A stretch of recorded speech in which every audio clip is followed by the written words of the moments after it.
तो राधे राधे दोस्तों, स्वागत है आपका अनोखी बातें पॉडकास्ट में। मैं हूं आपका दोस्त, आपका होस्ट वरुण मिश्रा। आज दोस्तों हम आपको एक ऐसे मेहमान से मिलाने जा रहे हैं जो कि हमारे स्टूडियो की अनोखी बातें पॉडकास्ट की शान होने वाले हैं, जो कि एक कवित्री हैं, जो कि एक लेखिका हैं, जिनकी कलम में ही बहुत बड़ी ताकत है। तो आज हम ऐसी लेखिका से, ऐसी कवित्री से आपको मिलवाएंगे जिनका नाम है अपर्णा भटनागर। तो वो हमारे स्टूडियो में पहुंच चुकी हैं।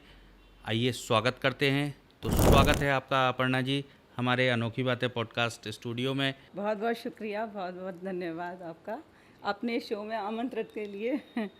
मैडम, सबसे पहले आप हमारे दर्शकों को जी। एक अपना अच्छा सा परिचय आप दीजिए। आपकी फैमिली में कौन कौन है, आपके हस्बैंड क्या करते हैं, आप क्या करते हैं, ये सारा हमारे दर्शकों को प्लीज़ बताइए। मैं अपर्णा भटनागर। मुझे लेखन का बहुत ज़्यादा शौक़ है और काफ़ी टाइम से है। और मेरी फैमिली में मेरी 2 बिटियां हैं, 2 डॉटर्स हैं, और हस्बैंड हैं, वो डीएमआरसी में जॉब कर रहे हैं। डीएमआरसी क्या हो गया madam? Delhi metro corporation. Okay. हाँ जी। तो उसमें हस्बैंड जॉब करते हैं। बाकी मैं हाउस मेकर हूँ, लेकिन हाँ, मुझे राइटिंग का शौक़ है। लिखने तो का बहुत शौक लिखने है। का बहुत शौक़ वेरी है। गुड। तो वो मैं अपने किसी न किसी माध्यम से मैं इसको पूरा करती रहती हूँ। मेरा एक फेसबुक पेज भी मैंने क्रिएट किया हुआ है। अगस्त 2020 में मैंने इसको क्रिएट किया था। तो जब मतलब उसके बाद से कंटिन्यूस जो है मैं उसको उस पर कुछ ना कुछ अपना लिख कर सेंड कर देती हूँ। तो दोस्तों आपने देखा कि शौक भी पालो तो ऐसे पालो जैसा कि मैडम ने पाल रखा है, हमारी मिसेस भटनागर ने पाल रखा है। तो बहुत अच्छा शौक पाला है मैडम ने, लिखने का, पढ़ने का, और सबसे बड़ी बात, दूसरों का मनोरंजन भी कविता के माध्यम से करती हैं। ये बहुत अच्छा शौक है इनका। तो मैडम, अब हम आपके साथ थोड़ा सा सिलसिला शुरू करते हैं। प्रश्न जी आपको देते हैं, क्या क्या आपके साथ प्रश्न रहेंगे। जी तो आप प्लीज़ तैयार हैं हमारे जी जी जवाब देने के लिए? जी। मैं पूरी कोशिश करूँगी कि वेरी आपके प्रश्नों का जवाब दे सकूँ। तो मैडम, पहला प्रश्न मेरा आपसे ये है कि आपको कविताओं का शौक़ कैसे लगा, या मैं आपको इसको दूसरे ढंग से कहूँ तो इसकी प्रेरणा आपको कहाँ से मिली? जी, एक्चुअली इसके लिए मैं आपको बताना चाहूँगी, कविता का शौक़ मैं जब ग्रेजुएशन में थी, उस टाइम पे थोड़ा बहुत लिखती थी, छोटा छोटा लिख लिया। लेकिन उसके बाद वो उतना ही लिख के फिर छोड़ दिया मैंने। उसके बाद कंटिन्यूटी नहीं रही मेरी राइटिंग में। लेकिन उसके बाद मुझे जब जब मेरे फादर एक्सपायर हुए, एक्चुअली बहुत अर्ली एज में एक्सपायर हो गए थे वो 52 में। तो जब वो एक्सपायर हो गए, और उसके बाद में मैं एक्चुअली भाई बहनों में सबसे बड़ी थी अपने ब्रदर्स एंड सिस्टर्स में। तो उसके बाद मेरी शादी हो चुकी थी। उनके शादी से कुछ महीने पहले ही मेरी शादी, उनकी एक्सपायर होने से कुछ महीने पहले ही मेरी शादी हुई थी। तो उसके बाद जब मैं उनकी डेथ के बाद जब अपने इन लॉज आई, तो मेरे हस्बैंड की जॉब भी बाहर थी, तो मैं अकेली थी, इन लॉज थे साथ में। बट पापा को बहुत मिस करती थी, अपने फादर को बहुत ज़्यादा मिस करती थी। और इतना कम समय में उनका चला जाना हम पूरे घर के लिए बहुत ज़्यादा तकलीफ़ देह बात थी। तो तब मेरी फ़र्स्ट पोइट्री जो मैंने कंप्लीट लिखी थी, वो फादर के को मिस करके, मतलब उनकी याद में एक मैंने उनके लिए एक पोइट्री लिखी थी। तो वो आप चाहें तो मैं साझा कर सकती हूँ आपके साथ। नहीं, बिल्कुल, आपसे बिल्कुल सुनना चाहेंगे कि देखिए दोस्तों, आप आपने सुना होगा कि बहुत सारे लोग अपने प्रेम को लेके, जब उनका प्रेम टूटता है तो वो कविताओं में पड़ जाते हैं, शायरियों में पड़ जाते हैं। लेकिन अपने बाप के प्रेम में ऐसी बच्ची हमारे साथ बैठी हुई है जो कि उन्होंने अपने फादर के याद में कविताएं लिखना सीखा, और आज की डेट में एक अच्छी कवित्री बनी हुई हैं। बहुत अच्छा नाम है उनका। तो मैडम, वो कौन सी कविता थी जो कि आपने अपने फादर के लिए लिखी थी? हाँ। क्यों ऐसे मजबूर हो गए, क्यों ऐसे मजबूर हो गए, ईश्वर के ही नूर हो गए। क्यों ऐसे मजबूर हो गए, ऐसी क्या मजबूरी थी, क्योंकि कम एज में चले गए थे। तो क्यों ऐसे मजबूर हो गए, ईश्वर के ही नूर हो गए। छोड़ के इस मझधार में हमको, छोड़ के इस मझधार में हमको, क्यों तुम हमसे दूर हो गए। Very nice. तुम तो मीठी नींद सो गए, तुम तो मीठी नींद सो गए, इन आँखों से दूर कर गए। तुम तो मीठी नींद सो गए, इन आँखों से दूर कर गए। पल पल बहते रही ये नैना, पल पल बहते रही ये नैना, इतना इसमें नीर छोड़ गए, क्यों तुम हमसे दूर हो गए। बहुत अच्छा। दया का एक सागर थे तुम तो, दया का एक सागर थे तुम तो। बहुत हम्बल थे एक्चुअली, मेरे फादर बहुत ज़्यादा दयालु थे, बहुत सॉफ्ट थे। तो दया का एक सागर थे तुम तो, प्रेम का एक दरिया थे तुम तो। दया का एक सागर थे तुम तो, प्रेम का एक दरिया थे तुम तो। सरल हृदय मोम सा चितवन, सरल हृदय मोम सा चितवन, फिर तुम क्यों निर्मोही हो गए। फिर तुम इतने दयावान होके भी फिर क्यों निर्मोही हो गए, हमको क्यों छोड़ के चले गए, क्यों तुम हमसे दूर हो गए। फिर तुम क्यों निर्मोही हो गए, क्यों तुम हमसे दूर हो गए। ज्ञान का एक भंडार थे तुम तो। एक्चुअली फादर के लिए मैं थोड़ा सा बताना चाहूँगी, लेक्चरर थे हिंदी इंग्लिश के। तो ये कि आप ये कह लीजिए मेरी कविताओं में भी थोड़ा सा या तो उन्हीं का गुण आया है, फादर का। तो बाद में जब हमने उनकी डायरी देखी उनके डेथ के बाद में, तो तब हमें मालूम पड़ा कि उनकी जो शब्द संकलन था तो वो इतना उत्कृष्ट था, इतना सुंदर था। तब हमको लगा कि फादर कितना अच्छा लिखते थे, उनकी लेखनी में कितना रस था। तो उनके लिए लिखा है, ज्ञान का एक भंडार थे तुम तो, ज्ञान का एक भंडार थे तुम तो, कोसों अहंकार से तुम तो। ज्ञान का एक भंडार थे तुम तो, कोसों अहंकार से तुम तो।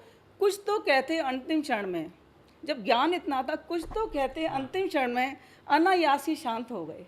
कुछ तो कहते अंतिम क्षण में अनायास ही शांत हो गए, क्यों तो हमसे दूर गए हो गए, क्यों इतने मजबूर हो गए, ईश्वर के ही नूर हो गए। बहुत अच्छे। Thank you. बहुत अच्छा एक बाप बेटी का जो प्रेम दर्शाया है मैडम ने, मिसेस भटनागर ने अपनी कविता के माध्यम से।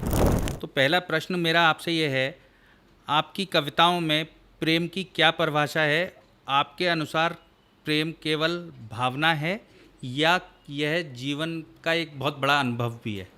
अच्छा, भावना या अनुभव। जी, मैं बताती हूँ आपको कि मेरे अकॉर्डिंग या जो मैं महसूस करती हूँ वो प्रेम क्या है। एक्चुअली प्रेम का भैया आपको बताएं कि प्रेम एक छोटी चीज़, छोटा शब्द नहीं है खाली, उसका बहुत विस्तृत देखा जाए तो बहुत मतलब बड़ा वो है इसका प्रेम का। तो प्रेम तो हर जगह है देखा जाए तो। मैंने खुद ने जो 4 लाइनें इस प्रेम के लिए लिखी हैं तो मैं आपसे शेयर करती हूँ या दर्शकों के सामने साझा करती हूँ। प्रेम की कोई भाषा नहीं होती कि हम सोचें कि पर्टिकुलर लैंग्वेज प्रेम के लिए है।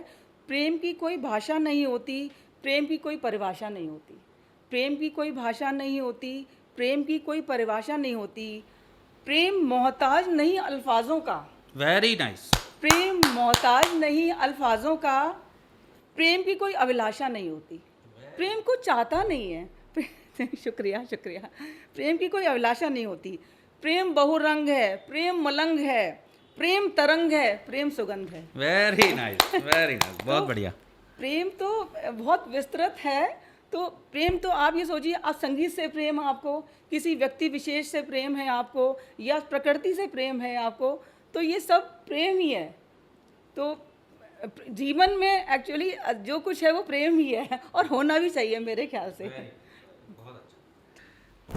तो अगला सवाल हमारा प्रेम को ही लेके है, थोड़ा सा बढ़ते हैं आगे।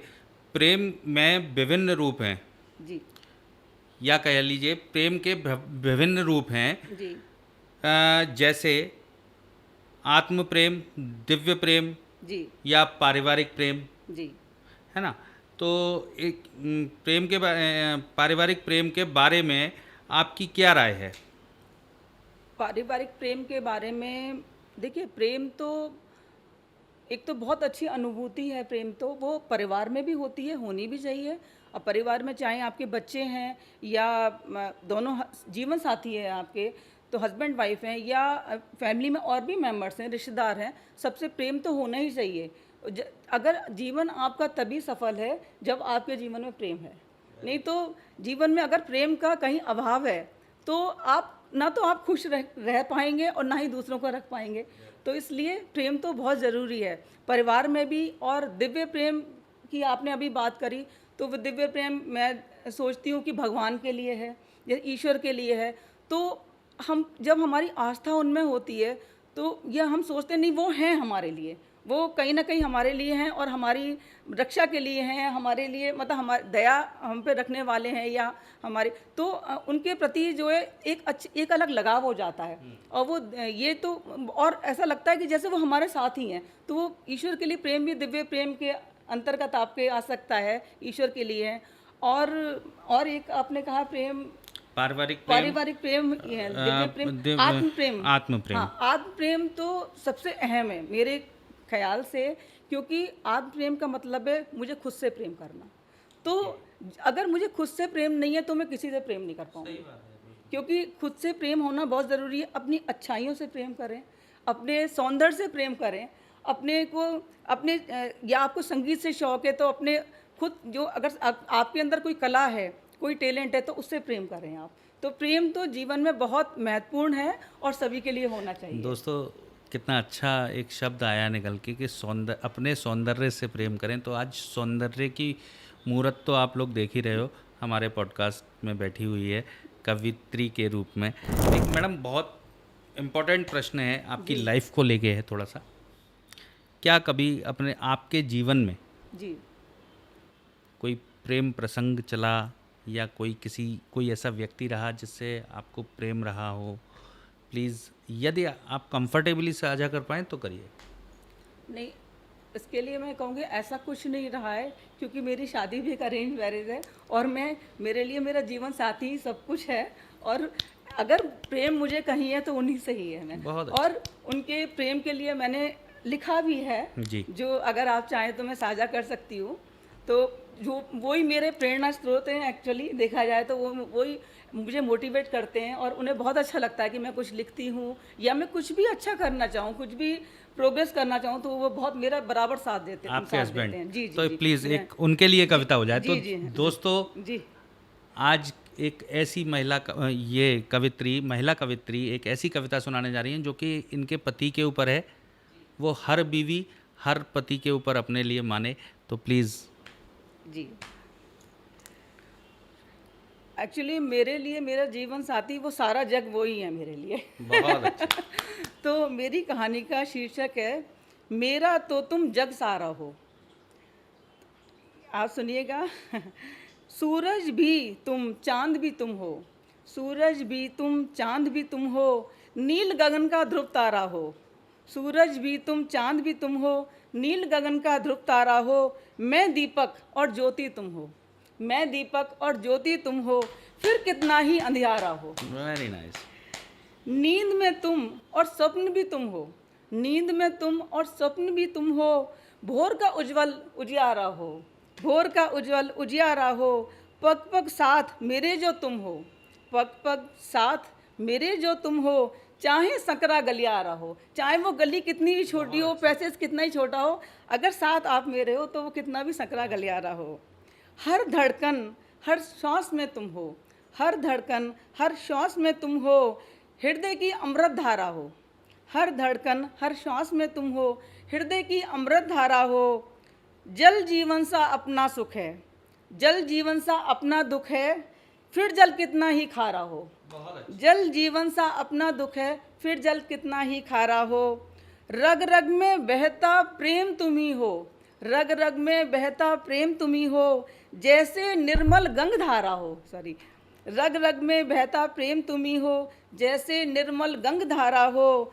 तुम प्रारब्ध, यानी कि आप ही शुरुआत हो, तुम प्रारब्ध और अंत तुम ही से, तुम प्रारब्ध और अंत तुम ही से, मेरा तो तुम जग सारा हो, मेरा तो तुम जग सारा हो। बहुत अच्छे। Thank you. तो क्या आप कोई एक ऐसी कविता भगवान को लेके जिसको भी आप मानती हैं? जी जी। आप पहले तो ये बताइए आप किसको मानती हैं? नहीं, वैसे तो मेरे इष्ट भोले जी हैं, भोले शंकर जी हैं। बहुत तो बढ़िया। मैंने उनके ऊपर भी एक जो मेरे को फील होता है उनके लिए, जो मैं उनके लिए प्रेम महसूस करती हूँ, तो मैंने उनके लिए भी लिखा है। लेकिन अभी रिसेंटली जैसे अयोध्या में रामलला जी का प्रतिस्थापन हुआ था मूर्ति का, और बहुत सुंदर बाल रूप में जो उन्होंने ये करा है, प्रतिमा रखी है, वो बहुत ही खूबसूरत है। तो मैं एक्चुअली सही बताऊं आपको, वहाँ गई तो नहीं हूँ मैं, अभी साक्षात तो मैंने वो मूर्ति देखी नहीं है, लेकिन हाँ सोशल मीडिया के माध्यम से या ये न्यूज़ में या इसमें टीवी में जो मैंने उनकी वो देखी, मूर्ति देखी, तो मैं इतना भाव विभोर हो गई उसको देख के। इतनी खूबसूरत वो मूर्ति है। तो उनमें उसमें जो उनका बाल रूप दिखाया गया है एक्चुअली रामचंद्र जी का। तो मैंने जो उस मूर्ति को देख के जो मुझे एक भावना जो मुझे एक उत्पन्न हुई, जो मुझे भाव जागे मेरे अंदर, या मुझे जो उसका सौंदर्य मूर्ति का कह लीजिए, या एक प्रेम ईश्वर से जो मेरा जागृत हुआ, तो मुझे लगा कि मुझे कुछ लाइनें ज़रूर लिखनी चाहिए उनके ऊपर। तो वो मैंने लिखा। तो आप कहें तो मैं आप साझा करती हूँ आपसे। जी, आप मैं लोगों आपसे से। जी श्री राम के बारे में आप कविता सुनाना चाहती हैं। जी बहुत अच्छा है। आज की डेट में हमारे जन्म बच्चे में, छोटा सा भी बच्चा जो होता है जन्म जी बच्चा, उसमें भी श्री राम को लेके एक उत्साह है जी और नारेबाजी होती है, जय श्री राम जय श्री राम। और अब आगे आने वाले दिनों में 6 दिसंबर भी आ रहा है, जी जी जी तो ये हो सकता है कि आपकी कविता बहुत अच्छी हो जाए श्री राम मंदिर पे, रामलला पर। और आप रामलला के बाद में जी एक कविता अपने ईष्ट देव पे भी सुनाइएगा जी जी बिल्कुल प्लीज़। बिल्कुल। तो ये मैंने जो रामलला के लिए जो कविता लिखी है अपनी, वो मैं आप सभी लोगों से शेयर कर रही हूँ। पहले तो एक्चुअली हम लोग बहुत ज़्यादा उनका इंतज़ार कर रहे थे कि कब आएंगे कब आएंगे कब आएंगे, ठीक है। तो जब वो आए तो उनके इंतज़ार के बाद में जो हमें उनका स्वरूप देखने को मिला, या ये खुशी जो हमें अंदर महसूस हुई, तो उसको देखते हुए या उनके जो मुखमंडल को या उनकी जो आभा को वर्णन करती हुई मेरी जो ये कुछ पंक्तियाँ हैं जो मैं सुना रही हूँ। राह निहारी निज दिन जिसकी, राह निहारी निज दिन जिसकी, भव्य भोर सुमंगल आई है। राह निहारी निज दिन जिसकी, यानी कि जो हम रेगुलर जो जिसकी इंतज़ार कर रहे थे, जिसके लिए बहुत टाइम से इंतज़ार कर रहे थे, वो दिन आज आया है। राह निहारी निज दिन जिसकी, भव्य भोर सुमंगल आई है। मन आतुर है हरि दर्शन को, मन आतुर है हरि दर्शन को, अलौकिक ऋतु छाई है। मन आतुर है हरि दर्शन को, अलौकिक ऋतु छाई है। और ये देखिए उनका जो सौंदर्य का वर्णन, जो उनके मुखमंडल की जो आभा है उसका वर्णन कर रही हूँ मैं। शीश मुकुट है, शीश मुकुट है तिलक ललाटे, मतलब जो उनके ललाट पे जो तिलक है, और शीश मुकुट है तिलक ललाटे, कर्ण कुंडल झलकाई है, कानों में जो कुंडल है वो बड़े आभा उनके दे रहे हैं। शीश मुकुट है तिलक ललाटे, कर्ण कुंडल झलकाई है। श्याम वर्ण, अच्छा ये यहाँ रामचंद्र जी को इन्होंने श्याम वर्ण में दिखाया है। तो रामचंद्र तो श्याम वर्ण पुष्पों की माला, श्याम वर्ण पुष्पों की माला, पीताम्बर छवि पाई है। जो इस समय उनका रूप है वो बिल्कुल विष्णु जी से मिलता हुआ है। तो पीताम्बर विष्णु जी को कहते हैं। श्याम वर्ण पुष्पों की माला, पीताम्बर छवि पाई है। कोमल कपोल, कपोल कहते हैं गालों को, जैसे बच्चे के गाल बहुत मुलायम कोमल होते हैं ना, ऐसे ही उनके जो गाल हैं। तो कोमल कपोल मुख पे है ओज, कोमल कपोल तो कोमल है, पर एक मुख पे तो उनके भगवान का ओज है, वो तो भगवान है। तो कोमल कपोल मुख पे है ओज, भ्रक्ति कमान बन आई है, भ्रक्ति उनकी बिल्कुल कमान की तरह से है। कोमल कपोल मुख पे है ओज, भ्रक्ति कमान बन आई है। खिलते अंबुज, खिलते अंबुज लोचन जैसे, जो उनके कमल की तरह से उनकी आंखें हैं, लोचन हैं। तो खिलते अंबुज लोचन जैसे, कल कल सरिता लहराई, जैसे कि सरिता लहराई हो, कल कल सरिता लहराई है। मंद मंद मुस्कान अधर पे, मंद मंद मुस्कान, बहुत हल्की सी मुस्कान है उनके मुखमंडल पे। मंद मंद मुस्कान अधर पे, श्यामल कमल सी छाई है। मंद मंद मुस्कान अधर पे, श्यामल कमल सी छाई है। देख मनमोहना बाल रूप, जब हमने मनमोहन का बाल रूप देखा जो कि मन को मोहने वाला था, वो देख मनमोहना बाल रूप, नैनन ममता भर आई है। मतलब नैनों से ममता के आंसू झड़ रहे हैं, नैनन ममता भर आई है। झरझर नीर झरत हैं ऐसे, जब उनको देखा तो ऐसे आंखों से आंसू आ रहे हैं उनका रूप देख के, उनका जो बाल रूप देख के, कि एक जैसे मैं भी मदर हूँ या एक एज ए मदर। तो झरझर नीर झरत हैं ऐसे, झरझर नीर झरत हैं ऐसे, प्रभु कैसी अलख जगाई है। आपने कैसा प्यार जगा दिया, आपने आपका जो मुखमंडल, या आपने जो आप जो आए हैं, ऐसी आपने प्रेम जगा दिया हमारे हम सबके हृदय में। झरझर नीर झरत हैं ऐसे, प्रभु कैसी अलख जगाई है। रघुकुल नंदन है अभिवंदन, रघुकुल नंदन है अभिनंदन, नव धरा प्रीति बरसाइए। पूरा धरा से लेके नव सब प्रीति, सब प्रेम ही प्रेम बरसा रहा है जब में। रघुकुल नंदन है अभिवंदन, नव धरा प्रीति बरसाइए। बहुत अच्छे। तो जय श्री राम दोस्तों, बहुत अच्छा मैडम ने ये बहुत अच्छी कविता सुनाई श्री राम लला के आगमन पर। अब तो आ ही गए अपने रामलला, और अब मैडम अयोध्या जा भी रही हैं उनके दर्शन के लिए। जी बिल्कुल, ये सौभाग्य प्राप्त हुआ है, बहुत टाइम से सोच रहे थे, लेकिन अब ये मौका मिला है तो ज़रूर दर्शन बहुत करना है। अच्छा। सबसे बड़ी बात, एक हमारे पूर्व मुख्यमंत्री थे माननीय श्री कल्याण सिंह बाबू जी, जी जी जी जी उनकी ही ये देन है, और आज की डेट में हमारे योगी आदित्यनाथ की ये देन है कि हमें ये सौभाग्य मिला कि रामलला को हम ला पाए। जी जी। सही बात तो यही है कि हम रामलला को ला पाए, ये पाए, हमें बहुत बहुत अच्छा सौभाग्य है। अच्छी बात है, ये सबको बहुत अच्छा लगा, बहुत टाइम से इसका सबको इंतजार वेट था, था। लेकिन ये कि चलिए अच्छी है। तो सबसे पहले मैं बोलना चाहती हूँ हर हर महादेव, और उसके बाद में अपनी कविता को शुरू करना चाहूँगी। तुम ही आदि तुम ही अंत हो। मेरे लिए तो असल में, मेरे लिए क्या, सभी के लिए कहूँ, जो भी कुछ है शिव हैं, जो शक्ति हैं, जो शुरुआत हैं, जो अंत हैं, वो शिव हैं। तुम ही आदि तुम ही अंत हो, तुम ही शून्य तुम अनंत हो। तुम ही आदि तुम ही अंत हो, तुम ही शून्य तुम अनंत हो। सृष्टि का हर रूप शिवा में, सारी सृष्टि शिव में ही है, तो सृष्टि का हर रूप शिवा में। तुम ही भोले तुम ही प्रचंड हो, प्रचंड भी तुम ही हो, तुम ही भोले हो तो तुम ही प्रचंड रूप में भी हो। तो सृष्टि का हर रूप शिवा में, तुम ही भोले तुम ही प्रचंड हो। तुम ही करता तुम ही हो भरता, तुम ही करता तुम ही हो भरता। तुम ही जनक तुम सृजन करता, तुम ही जनक तुम सृजन करता। सांसों की हर लय शिवा में, सांसों की हर लय शिवा में। तुम ही दाता तुम ही हो हरता, तुम ही देने वाले हो, तुम ही हरण करने वाले हो। हर सांस सांस पे शिव जी का शिव जी हैं। तो और आगे मैं बोलना चाहूँगी कि तुम ही ब्रह्म हो तुम ही सत्य हो, तुम ही ब्रह्म हो तुम ही सत्य हो। तुम ही विचार तुम ही कृत्य हो, आप ही थॉट लाते हो, विचारों आप ही करवाते हो। तुम ही विचार तुम ही कृत्य हो। जीवन का हर सार शिवा में, जीवन का हर सार शिवा में। तुम ही चिंतन तुम ही तथ्य हो, तुम ही चिंतन तुम ही सोच हो, तुम ही तथ्य हो। तुम ही ज्वाला तुम ही हिमालय, तुम ही ज्वाला तुम ही हिमालय। तुम ही मूरत तुम ही देवालय, तुम ही ज्वाला तुम ही हिमालय। तुम ही मूरत तुम ही देवालय। शक्ति का हर रूप शिवा में, शक्ति का हर रूप शिवा में। तुम ही ज्योति तुम ही शिवालय, बम बम बोले, हर हर महादेव। तुम ही ज्योति तुम ही शिवालय। बहुत अच्छे।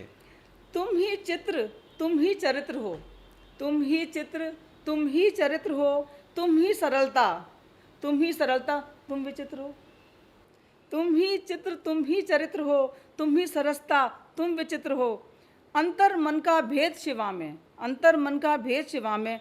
तुम ही बैरी तुम ही मित्र हो, वेरी नाइस, वेरी नाइस। तुम ही बैरी तुम ही मित्र हो। तुम ही आराधना तुम ही कामना, तुम ही आराधना तुम ही कामना। तुम ही भक्ति तुम ही साधना। हर जप तप का मंत्र शिवा में, हर जप तप का मंत्र शिवा में। जो भी मंत्र है वो शिवा में है। हर जप तप का मंत्र शिवा में। तुम ही तप हो तुम ही साधना, तुम ही तप हो तुम ही साधना। तुम ही तम तुम ही प्रकाश हो, तम कहते हैं अंधेरे को। तुम ही तम तुम ही प्रकाश हो, तुम ही धरा तुम ही आकाश हो। Very nice. तुम ही तम तुम ही प्रकाश हो, तुम ही धरा तुम ही आकाश हो।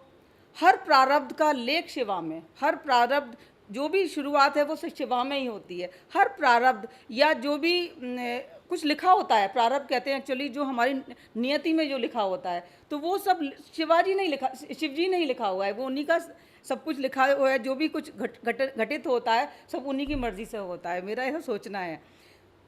हर प्रारब्ध का लेख शिवा में। तुम ही रचयिता तुम ही विनाश हो, तुम ही रचयिता तुम ही विनाश हो। और आखिर में 4 पंक्तियाँ बोलना चाहूँगी। तुम ही निपुणता तुम ही दोष हो, तुम ही निपुणता तुम ही दोष हो। तुम ही समक्ष तुम ही परोक्ष हो, तुम ही समक्ष तुम ही परोक्ष हो। कर्मों का प्रतिरूप शिवा में, कर्मों का प्रतिरूप शिवा में, तुम ही व्याधि तुम ही मोक्ष हो, तुम ही व्याधि तुम ही मोक्ष हो। हर हर बहुत अच्छे, महादेव। बहुत अच्छे। हर हर महादेव। तो मैडम चलते हैं विषय को आगे लेके। महिलाओं का विषय चल रहा है तो बेटियों के सम्मान का भी बात आनी चाहिए, बेटियों के सम्मान पर। और मेरा एक छोटा सा एक ये है कि बेटियों पे आपकी कोई कविता है?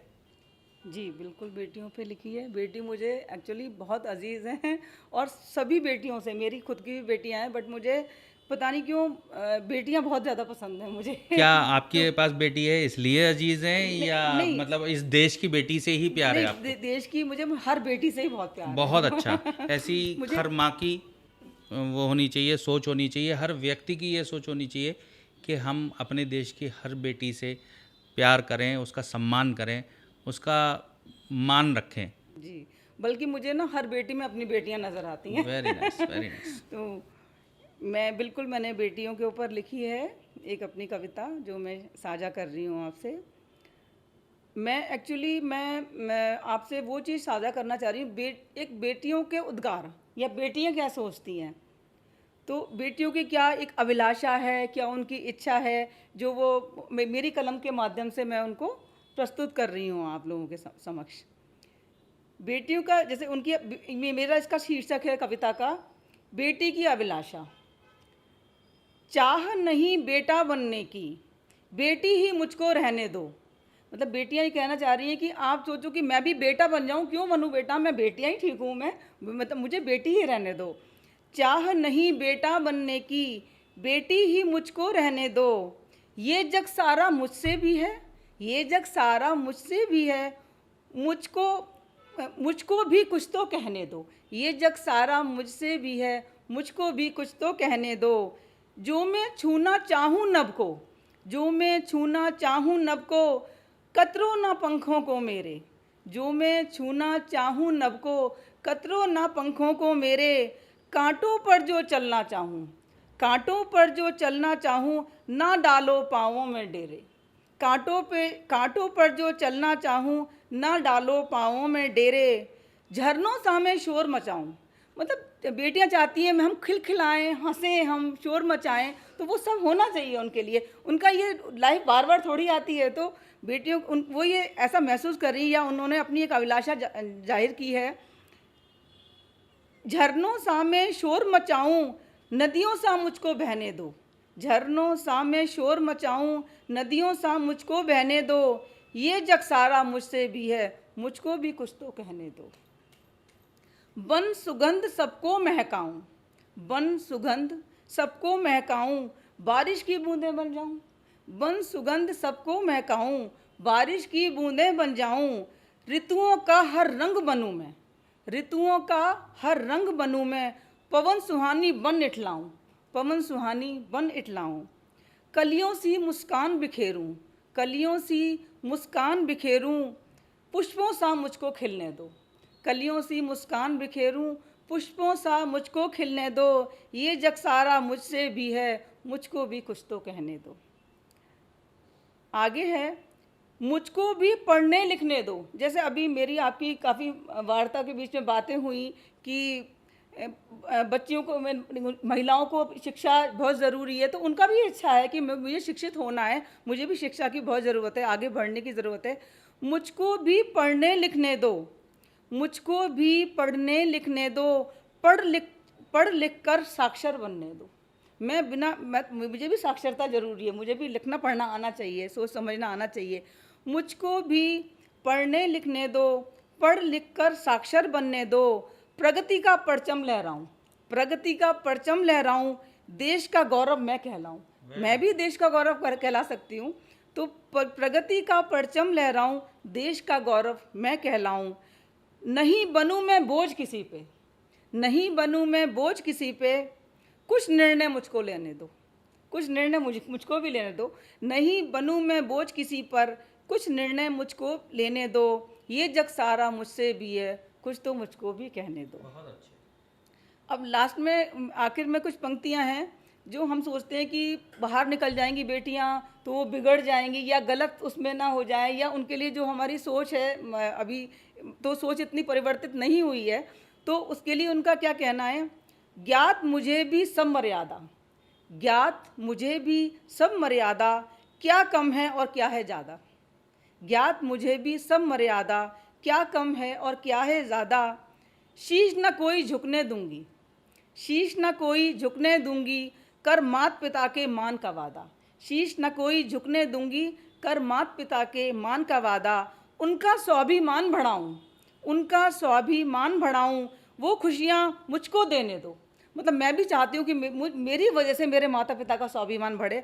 उनका स्वाभिमान बढ़ाऊं, वो खुशियाँ मुझको देने दो। ये जग सारा मुझसे भी है, मुझको भी कुछ तो कहने दो, मुझको भी कुछ तो कहने दो। बहुत अच्छे। Thank you. तो दोस्तों आपने देखा, ये कविता उन माता पिताओं पर है या उन सास ससुरों पर है जो कि आज की डेट में यदि उनको मालूम पड़ता है कि उनके बहू के या किसी लड़के को ये मालूम पड़ता है उसकी बीवी के पेट में बच्ची है तो उसका अबॉर्शन करा देते हैं बच्ची होने पे। यह अपनी सोच को सुधार लें, इस कविता को समझें, उस बच्ची को भी इस समाज में आने दें और उसको कुछ कर दिखाने का मौका दें। तो उसको उसका हक ज़रूर दें। उसको उसका हक ज़रूर दें। सम्मान ज़रूर दें। बहुत अच्छा मैडम ने लिखा है, ये बहुत अच्छा, मतलब आँखों में आंसू लाने वाली कविता थी ये। तो इसी कविता के साथ में हमें पीछे से कॉल आया कि मैडम के सर भी आ चुके हैं अपने स्टूडियो के बाहर और वो प्रतीक्षा कर रहे हैं मैडम का, तो मैंने उनको अंदर ही इनवाइट कर लिया। तो मिलते हैं आपसे एक छोटे से ब्रेक के बाद सर के साथ।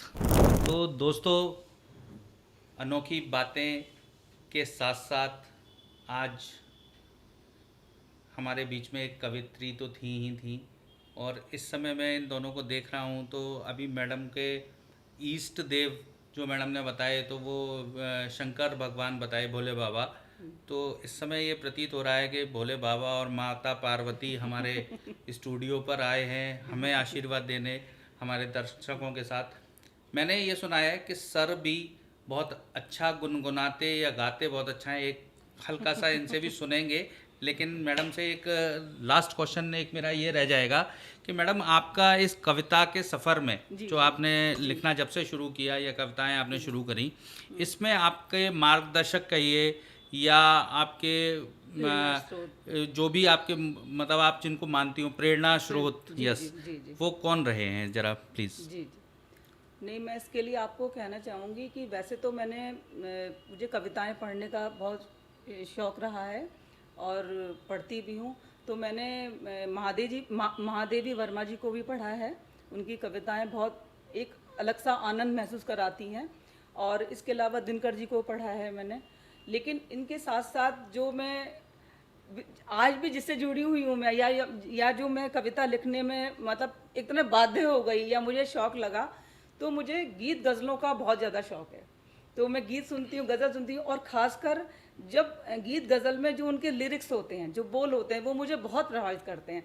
तो मैं जो उनको बोल को सुनती हूँ तो उनको गुनगुनाती हूँ या उनको सोचती हूँ कि क्या लिखा हुआ है, तो मुझे ये इच्छा होती है कि मैं भी कुछ लिखूं। तो उनसे मैं बहुत इंस्पायर होती हूँ। तो दोस्तों ये एपिसोड एक नया मोड़ ले रहा है, यहाँ से कविताओं के साथ साथ गीत गज़लों की तरफ हल्का सा छोटा सा मैडम से कुछ गीत सुनते हैं और सबसे बड़ी बात इनसे कुछ ऐसी गज़ल सुनते हैं जो कि मेरी भी पुरानी प्रेम कहानियों को याद दिला सके। तो मैडम प्लीज़। गज़ल तो नहीं, मैं जो अभी लेखनी पे ही बात चल रही थी, लिखने का या प्रेरणा का जो आपने कहा, तो उसके लिए जैसे मैंने कहा कि मुझे गीत गज़लों के लिरिक्स बहुत ज़्यादा इंस्पायर करते हैं। तो एक गीत है ये एक गाना है, ये मैंने दिल से कहा ढूंढ लाना खुशी, ना समझ लाया गम, तो ये गम ही सही। तो मुझे लगता है एक इसके लिए कोई स्टैंजा मैं लिखूं, तो मैंने एक अपना, बाकी तो लोगों ने सुना है, ये गीत को पूरा सुना होगा, लेकिन एक स्टैंजा जो मैं ऐड करना चाहती हूँ वो मैं सुनाना चाहती हूँ अपनी। और हालांकि गायकी मेरी अच्छी नहीं है, नहीं, तो स्वागत है आपका बहुत, बट मैं फिर भी आप अच्छा बोलती हैं, अच्छा चाहूँगी। लिखती हैं, लेकिन प्लीज़। तो गीत ये है कि मैंने दिल से कहा ढूंढ लाना खुशी, ना समझ लाया गम, तो ये गम ही सही। मैंने दिल से कहा, ढूंढ लाना खुशी, ना समझ लाया गम, तो ये गम ही सही। अच्छा, जो स्टैंजा मैंने ऐड किया है वो मैं सुनाना चाहूँगी। सितारे सब जानते हैं, ओहो, गमों को भी पहचानते हैं, जतन करे लाख हाय, लकीरों को मिटा न पाए। मिला वो ही जो मिलना था, मिला तन्हाई का डेरा। Very good. मैंने दिल से कहा, ढूंढ लाना खुशी, ना समझ लाया गम, तो ये गम ही सही। क्या बात है, क्या बात है, क्या बात है। Thank you. बहुत अच्छा, बहुत अच्छा। मतलब जो कहते हैं कि एक ही चीज़ के अंदर सारी चीज़ें मिक्सअप कर दी गई हैं, कर दी गई हैं, कर दी गई हैं, और एक इनको इनके माता पिता ने और उसके बाद में इनके पति ने एक ऐसा घुमाया है जार में डाल के कि सारी चीज़ें इन्हीं के अंदर आ गई हैं। Thank you. ऐसा कुछ नहीं है, बट बहुत अच्छा, बहुत अच्छा है जी। कविताएं देखिए, आप इतनी अच्छी कविताएं बोलती हैं, आप इतना अच्छा गाती भी हैं, गला भी इतना अच्छा है आपका। और इसी को आगे ले जाते हुए सर, एक छोटी सी रिक्वेस्ट है आपसे भी कि आप भी कुछ हमारे दर्शकों को सुनाएं। बिल्कुल। और ऐसा अगर कुछ हो, दोनों मियाँ बीवी एक साथ गा सकते हैं तो वो ज़्यादा बेहतर है। नहीं, बट अच्छा गाते हैं सर। अरे वेरी गुड। अच्छा नहीं, और कभी कभी अपने फुर्सत के लम्हों में कुछ गुनगुनाने की जब इच्छा होती है, कुछ मौसम होता है, कुछ यादें होती हैं। अच्छा, पुरानी यादें हैं क्या हाँ, कुछ? पुरानी यादें, देखिए जिंदगी जो है वो एक समय के पश्चात यादों पे ही आगे बढ़ती जी है। जी प्रगति अपनी जगह है, यादें अपनी जगह हैं। जी। और घर में क्योंकि सभी लोग, खास तौर से जो हमारा घर परिवार रहा है उसमें, चाहे वो हमारी माता रही हों, बहनें रही हों, सभी को गाने बजाने का शौक़ रहा और काफ़ी बड़ा परिवार था, तो वो अवसर भी हमें याद हैं। और वहीं से कहीं ना कहीं थोड़ा सा ये जुड़ाव हुआ, तो बहुत अच्छा तो नहीं, बट हाँ ये है कि कभी जब इच्छा होती गा है लेते हैं, तो गुनगुना लेते हैं। गुनगुना लेते हैं, वो वाला स्थिति है। तो वैसे मुझे गीत के साथ गज़ल भी हैं और कुछ मेरे पसंदीदा शायर हैं, जिसमें शायर के साथ साथ गीतकार भी हैं, संगीतकार, ख़ास तौर से सचिन देव बर्मन, काफ़ी फोक म्यूज़िक जिनके उसमें रहता है। लेकिन यहाँ मैं एक जगजीत सिंह का ही एक गज़ल का कुछ 2-4 शेर गुनगुना देता हूँ। कोई ये कैसे बताए कि वो तन्हा क्यों है, वो जो अपना था वही और किसी का क्यों है यही दुनिया तो फिर ऐसी ये दुनिया क्यों है, यही होता है तो आखिर यही होता